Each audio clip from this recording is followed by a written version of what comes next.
Hello student, welcome to my YouTube channel scope education. So guys, आज का हमारा topic है 12th क्लास बायोलॉजी के फर्स्ट चैप्टर जीवों में जनन से, जिसका नाम है लैंगिक जनन, जो कि एग्जाम के पॉइंट से काफ़ी ज़्यादा इंपॉर्टेंट है और कई बार एग्जाम में लॉन्ग टाइप क्वेश्चन में पूछा भी गया है। सो गाइस, स्टार्ट करते हैं। सो गाइस, टॉपिक की थ्योरी समझने से पहले मैं आप लोगों को जनरली समझा देती हूँ एक बार कि टॉपिक में क्या है, लैंगिक जनन क्या है। सो स्टार्ट करते हैं। लैंगिक जनन में दो भिन्न भिन्न लिंगों वाले जीव होते हैं, मादा और नर। ये दोनों ही द्विगुणित होते हैं। द्विगुणित से अगुणित अंडाणु व शुक्राणु का निर्माण होता है। अंडाणु व शुक्राणु परस्पर संयोज करके युग्मनज का निर्माण करते हैं और युग्मनज से विदलन की क्रिया के दौरान शिशु का निर्माण होता है। तो आपको समझ में आया, मादा युग्मक और नर युग्मक दोनों निषेचन की क्रिया करेंगे, मतलब अंडाणु और शुक्राणु मिलकर के द्विगुणित युग्मनज का निर्माण करेंगे और उसके बाद विदलन होता है। विदलन के दौरान ही शिशु का निर्माण हो जाता है। सो गाइस, आपको समझ में आया। सबसे पहले तो आप ये समझ लीजिए कि द्विगुणित या अगुणित क्या होता है। द्विगुणित का मतलब होता है कि जो क्रोमोसोम है वो जोड़े में होते हैं, और अगुणित का मतलब होता है कि क्रोमोसोम आधे आधे हैं, मतलब आधा क्रोमोसोम मादा का होगा और आधा क्रोमोसोम नर का होगा और मिलकर के द्विगुणित युग्मनज बना देते हैं। तो आपको समझ में आया होगा कि क्या है लैंगिक जनन। अब हम देखते हैं कि नर व मादा युग्मकों का निर्माण कैसे होता है। मेल के पास में 46 क्रोमोसोम है और फीमेल के पास में भी 46 क्रोमोसोम है। यहाँ पर ये देख लीजिए, ये दोनों 23-23 के दो जोड़े में है, फीमेल में भी और मेल में भी, जिनमें से हम देखते हैं जब इनको अलग करते हैं तो 22-22 के जोड़े में देखते हैं हम, और एक हम अगुणित देखते हैं। ये तो द्विगुणित हो गया और ये अगुणित हो गया एक एक। तो जो द्विगुणित होते हैं वे तो नॉर्मली अलग क्रोमोसोम होते हैं, और जो अगुणित होते हैं ये जनन कोशिकाओं में होते हैं। मेल में इन्हें हम XY कहते हैं और फीमेल में XX कहते हैं। तो हम इनका निर्माण कैसे होता है जीवों में, अर्धसूत्री विभाजन के दौरान युग्मकों का निर्माण होता है। 46 क्रोमोसोम होते हैं, 46 का अर्धसूत्री विभाजन होता है तो 23-23 में बट जाते हैं, मतलब आधी संख्या हो जाती है अर्धसूत्री विभाजन में। और उसके बाद फिर से सेकंड अर्धसूत्री विभाजन होता है, और उसके बाद हमें 4 अगुणित क्रोमोसोम प्राप्त होते हैं। तो इतनी आपको बात समझ में आई होगी। चलिए आगे देखते हैं। देखिए, मैं आप लोग पहले अर्धसूत्री विभाजन और समसूत्री विभाजन बताती हूँ। अर्धसूत्री विभाजन में क्या होता है, मान लीजिए अगर 4 कोशिकाएं हैं तो 4 कोशिकाओं से अर्धसूत्री विभाजन के दौरान 2 हो जाएंगे, 2-2 में हो जाएंगी, मतलब आधी हो जाएंगी अर्धसूत्री विभाजन के दौरान। लेकिन यदि समसूत्री विभाजन है तो समसूत्री विभाजन में यदि 4 कोशिकाएं हैं तो 4 से वे 8 में बदल जाती है, मतलब 4-4 में परिवर्तित हो जाती हैं। तो आप लोगों को समझ में आया कि अर्धसूत्री विभाजन में 4 कोशिकाओं का आधा हो जाएंगी, आधा आधा मतलब 2-2 में बट जाएंगी। और समसूत्री विभाजन में क्या होता है, 4 हैं तो वो 4 की 4 ही रहेंगी, लेकिन दुगनी संख्या में होती रहेंगी। 4 से 8 बन जाएंगे, 8 से 16, 16 से 32, इस तरह से अर्धसूत्री विभाजन में आधी आधी क्रोमोसोम वाली कोशिकाएं बनती हैं। सो गाइस, अब देखते हैं हम अंडाणु और शुक्राणु के निर्माण के बाद में निषेचन की प्रक्रिया होती है। निषेचन की प्रक्रिया में क्या होता है कि जो अंडाणु में शुक्राणु का प्रवेश हो जाता है, और शुक्राणु का जब प्रवेश हो जाता है, शुक्राणु के प्रवेश के बाद में द्विगुणित मतलब 2 कोशिकाओं वाले जाइगोट का निर्माण होता है, और ये जाइगोट बन जाता है, और जाइगोट में विदलन की प्रक्रिया प्रारंभ हो जाती है। विदलन की प्रक्रिया के दौरान क्या होता है कि इसमें समसूत्री विभाजन, जैसे मैंने आपको ऊपर बताया कि समसूत्री विभाजन में कोशिकाएं बढ़ती रहती हैं, कम नहीं होती हैं, उतनी ही संख्या में, दुगनी संख्या में बनती रहती हैं, जब तक कि हमें उन कोशिकाओं की आवश्यकता समाप्त नहीं हो जाती है।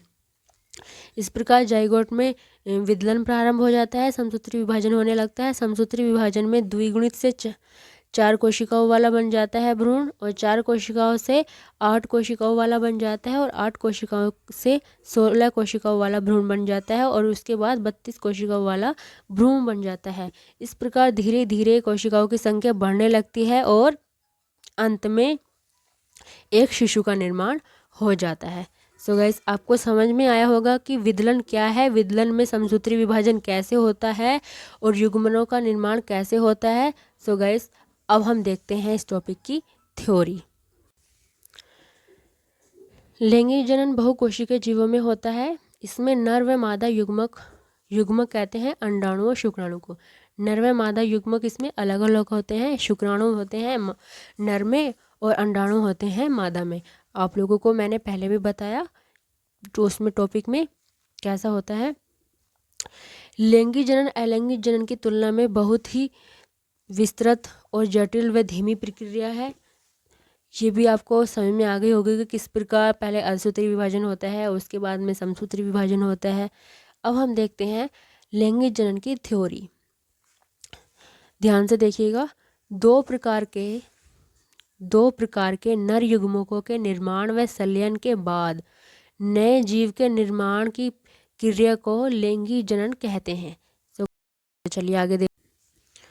इस प्रकार से लैंगिक जनन के दौरान नए जीव का निर्माण हो जाता है। नर व मादा युग्मकों के संलयन के बाद निषेचन की क्रिया होती है। ये मैंने आपको पहले पूरा मैं बता चुकी हूँ कि नर युग्मों के संलयन से किस प्रकार से निषेचन होता है और निषेचन से किस प्रकार से विदलन होता है। तो नर व मादा युग्मकों के संलयन के बाद निषेचन की प्रक्रिया होती है। तो आइए अब हम निषेचन की प्रक्रिया देख लेते हैं। निषेचन में क्या होता है कि अगुणित नर व मादा युग्मक दोनों मिलकर के द्विगुणित जाइगोट का निर्माण करते हैं। ये मैं आप लोगों को बता चुकी हूँ। निषेचन की प्रक्रिया नर युग्मक यानी कि शुक्राणु के मादा युग्मक यानी कि अंडाणु में प्रवेश करने से प्रारंभ होती है। अब आप लोगों को पता चल गया होगा कि निषेचन क्या है। निषेचन अंडाणु में शुक्राणु के प्रवेश करना ही निषेचन है। यह प्रक्रिया मादा के गर्भाशय की फैलोपियन ट्यूब में होती है। सो गाइस आपको समझ में आ गया होगा ये इतना। तो अब आगे देखते हैं। निषेचन की क्रिया के फलस्वरूप युग्मनज का निर्माण होता है। यह मैंने आपको पहले ही समझा चुकी हूँ कि कैसे कैसे होता है। युग्मनज के दो जनकों के अगुणित गुणसूत्रों से मिलकर बना होता है। जो कि नर व मादा होते हैं उनके अगुणित गुणसूत्र होते हैं। युग्मनजों में अगुणित गुणसूत्रों के दो सेट होते हैं, अर्थात युग्मनज अगुणित गुणसूत्रों से मिलकर द्विगुणित गुणसूत्र की संरचना है। युग्मक के निर्माण के समय अर्धसूत्री विभाजन होता है। ये भी मैंने आपको बताया कि अर्धसूत्री विभाजन क्या है और समसूत्री विभाजन क्या है। युग्मक के निर्माण के बाद विदलन की प्रक्रिया होने लगती है।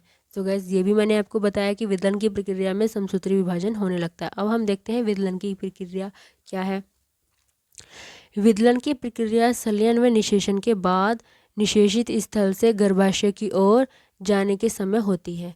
जो विदलन की प्रक्रिया होती है वह अंडाणु में या निषेचित जो जाइगोट होता है उसमें जो निषेचित स्थल होता है, मतलब फैलोपियन ट्यूब जो होती है, फैलोपियन ट्यूब से जब निषेचित अंडाणु गर्भाशय में आता है तब यह प्रक्रिया होती है। इसके बाद युग्मनज निर्माण के बाद विदलन की प्रक्रिया द्विगुणित युग्मनज की कोशिकाओं में समसूत्री विभाजन से होती है। ये तो मैंने आपको पहले ही डायग्राम में बताया है कि कैसे कैसे समसूत्री विभाजन होता है और समसूत्री विभाजन से कोशिकाओं की संख्या में वृद्धि होने लगती है और किस प्रकार से शिशु का निर्माण होता है। तो चलिए आगे देखते हैं।